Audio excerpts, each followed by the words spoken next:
And welcome, Hoosier Nation, to another edition of the Hoosier Sound-Off, recorded on Monday morning, February 4th, 2019. I'm your host, Noah Freeman, and I'm here for your quick roundup of IU sports news. First up, it was not just the men's basketball team that won a couple days ago. Multiple IU programs had a good weekend. Women's tennis swept Western Michigan 7-0, men's tennis edged out Middle Tennessee State 4-3, and multiple records were set for the track and field teams.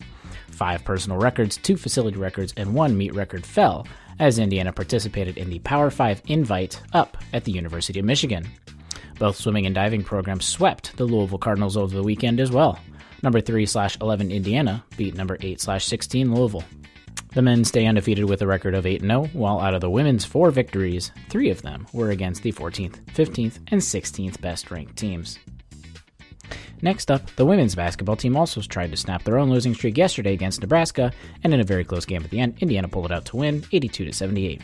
The Lady Hoosiers are now 17-6 overall and 6-5 in conference play after they picked up a road victory. Allie Pat Brigg and Jalen Penn were back at it again, scoring over 20 points, followed by 19 from Kim Royster. They will play Minnesota at home this Wednesday at 7 o'clock p.m.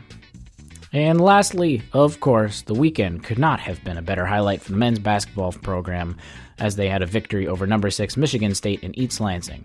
Matt, Nathan, and I will discuss the game more in depth tomorrow night on our normal podcast of the Hoosier Sound, but this was arguably the best win in college basketball this season, period. Not only did the Hoosiers snap their worst losing streak since 2010, Archie's worst losing streak as a head coach, they had their best road victory over a top 10 opponent since beating Notre Dame on December 5th, 2000. This was the biggest road win for an unranked Indiana team since winning at number 6 Minnesota on February 6th, 1982. Not only was it a big win, but it was a big win to happen in East Lansing.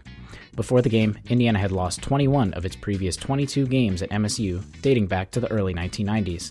Yes, Indiana had to have one of its worst months in January most of us can remember, but it all came together this past Saturday, so bask in the victory a little as a fan. The victory, of course, could not have happened without the play of Deron Davis. He played the second most minutes ever as a Hoosier coming off of an injury and not only being not conditioned. The last time he played 25 minutes was back in November of 2017. IU takes on Iowa this Thursday at 9 o'clock p.m., and the game is on ESPN. Remember to watch us live Tuesday evenings at 8:30 p.m. or subscribe to our podcast, The Hoosier Sound, wherever you listen to podcasts. If you like the transcript and links mentioned in today's show, head over to indianahq.com to check that out in addition to all of their insightful articles. I will catch you this Friday, February 8th, for the next edition of the Hoosier Sound-Off. But, as always, thank you for listening, Hoosier Nation, and we'll see you next time.